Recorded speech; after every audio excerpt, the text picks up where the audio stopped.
রামেশের বাবার সাথে যখন প্রধানমন্ত্রী দেখা করতে যান, তখন সর্বপ্রথম গিয়ে বলেন, এই অন্যায়ের সাথে যারা জড়িত, সর্বপ্রথম আমরা তাদের বিচার করতে চাই।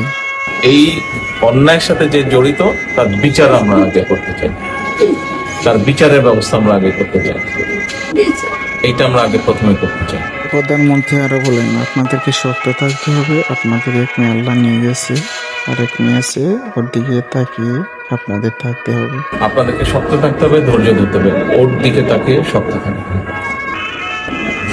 এক সন্তান আল্লাহ নিয়ে গেছে, আরেক সন্তান আপনার কাছে আছে, ওর কথা মনে করে আপনাদের শক্ত থাকতে হবে, ওর দিকে তাকিয়ে। ঠিক আছে? রামেশার বাসার থেকে রামেশার বাবার সাথে দেখা করার পরে যখন প্রধানমন্ত্রী চলে যাচ্ছেন, তখন গাড়ির সামনে আপনারা ভালো করে লক্ষ্য করে দেখতে পারবেন প্রধানমন্ত্রী তারেক রহমানের মুখটা একদম মনমরা হয়ে আছে।